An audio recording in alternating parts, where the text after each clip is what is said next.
I have already sifted 1 cup of flour, and I just have this little measuring cup that holds a cup of flour, and I'm going to sift the flour through because the kind of flour I like to use, I don't know the name, it comes in a blue bag.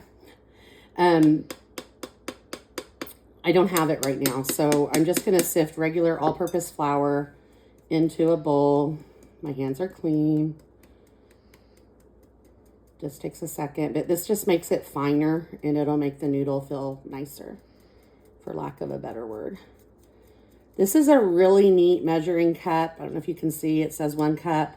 I got this at TJ Maxx, my favorite place, and it was like $4, but it's really nice. Instead of getting out a sifter, you can just use this measuring cup.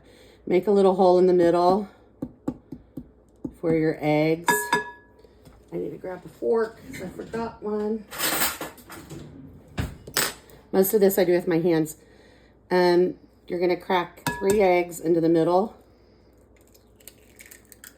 Trying very hard to not get shells.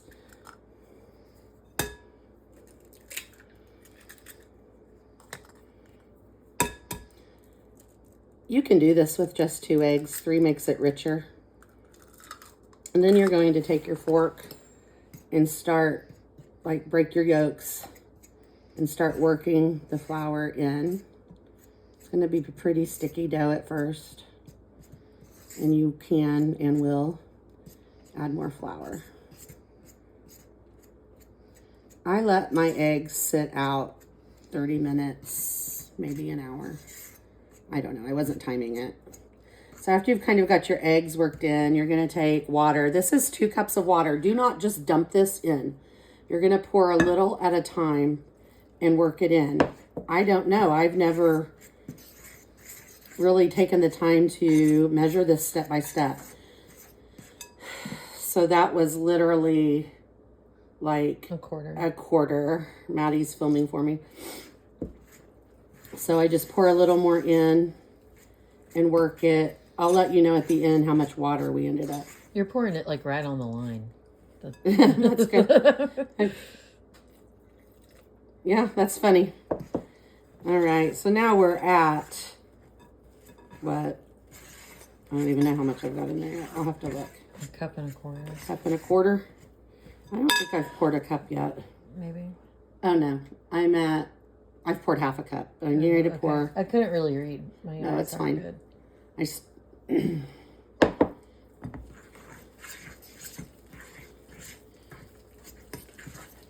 So now it's pretty much it's wet enough, right? So that was 3/4 cup of water. Mm-hmm. I'm going to take, I don't know what this is. 1/2 tablespoon maybe? I don't know. I'm just going to add some salt. Like, Maddie, do you see? Like, this is not a lot of salt. I'm not measuring it. It's like 2 or 3 pinches of salt. I really didn't even put it all in there. Work that in. Just like a hefty pinch of salt. Don't freak out. And then I'm going to have to add more flour. And probably start using my hands. So this is probably about 1/4 cup that I'm going to put in there and see where that gets us. Now, your grandma, your mom may do it different. You may do it different, and that's fine. That's the great thing about cooking. We don't all have to do it the same. So just because mine is different than yours, I would really ask you to not come on criticizing me because you'll hurt my little feelings. This is how my grandma makes it. And in our world, these were the best in the world. So now we're probably at about 3 cups of flour. You can see how the dough is starting to separate. That's what you want. So now I'm going to ditch my fork, and my fingernails will hate this forever as I pick it under those false tips. It's still too sticky, see?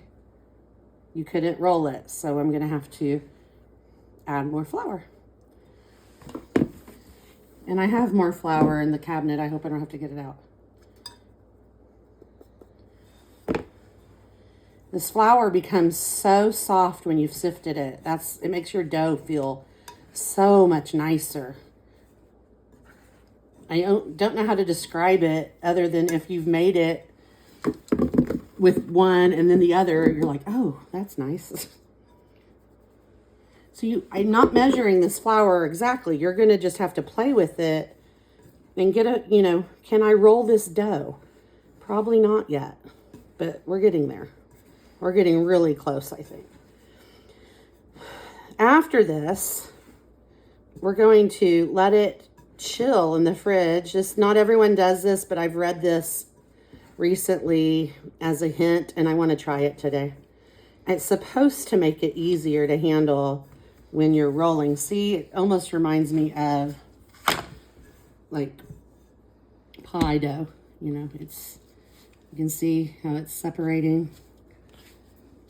So I am just going to cover this and put it in the fridge for 30 minutes. While the dough is resting in the fridge, I've been working on my broth. I don't know how much this pot holds. It's the biggest cast iron Dutch oven I've ever seen. Maybe there's a bigger one. I think there's almost 2 gallons of broth in here. I had a gallon that I'd frozen previously that I made this summer that probably had some vegetables in the stock as well. I've got onion powder, a little garlic salt. I can't see if I'm putting this where you can see it or not. Celery salt, and poultry seasoning. If I had fresh celery, I would have put that in here, but I don't have any. I will adjust the flavor of this much closer to dinner tonight. But right now, I first boiled some chicken legs to help get some bone broth. And then I've got some boneless, skinless chicken that I'll actually shred up to put in this. And I'll probably put a little of the dark meat in it as well. It's really flavorful. This is from those good seasonings. It kind of cooks up around the sides. We'll come back to this in the evening. I've got about 1/4 of my dough ready to roll out. I've already done some, and I did not worry too much about uniformity. I want them to be close in size, but I don't freak out about it. My grandma told me to handle the dough as little as possible, so don't go crazy overworking it. I have a mat that I ordered off Amazon for pastry making. I don't really bake much. I only use this for making noodles, but I like it. It makes cleanup a lot easier. So you roll your dough out. I don't like my noodles really thick, but I don't want them really thin either.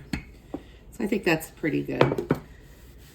And you make sure there's flour all over it. This actually helps with the thickening when you go to cook it. And I just use a pizza wheel and start cutting. Some people roll them like a cinnamon roll. I find that just adds another step I don't want. So I just cut them into pretty uniform. I got kind of fat at the top like me. Stop. Some of my bites have clearly been big over the years. This is not a healthy dish, so if you get in my comments telling me I prefer healthy food, I will invite you to unfollow me because I already know it's not. And that's fine.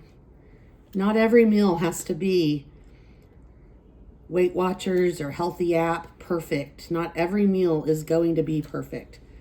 This is a snow day. This is a comfort food, and this is what I want. It makes me think of my grandmother, who's going through a tough time transitioning into the nursing home. And it just brings me comfort to make this dish. Sorry, I about almost made myself cry for a second. Then I just cut across them so they're kind of bite-sized. Some of them will be little. I don't really worry. And that's how you roll them out and cut them. Next step, we'll boil them. One thing I forgot to mention was that I let these dry at room temperature for a couple of hours. They'll kind of get a little bit of a crust on them.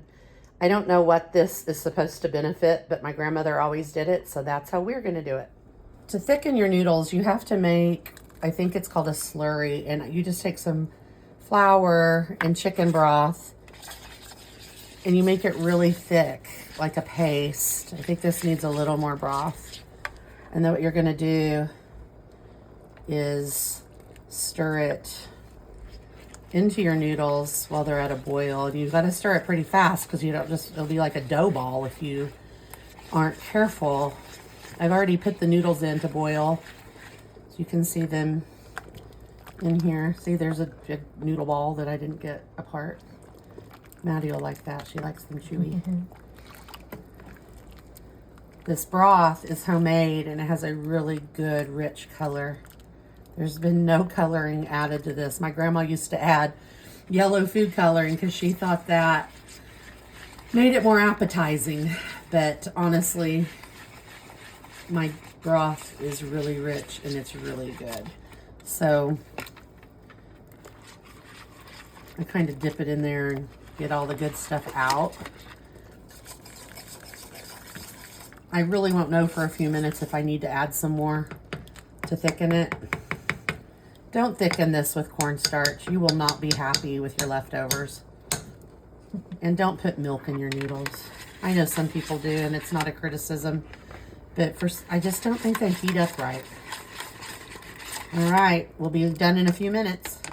In our family, you always start off with mashed potatoes in your bowl. I don't waste my time making fresh homemade mashed potatoes. These are from a box, and I'm not ashamed of it. And then you add, oh, by the way, they were perfectly the right thickness with what we put in there. You add your noodles and your broth. I recommend heavy salt, not salt, but heavy pepper and a little salt. And that's how you make my grandma's chicken and noodles.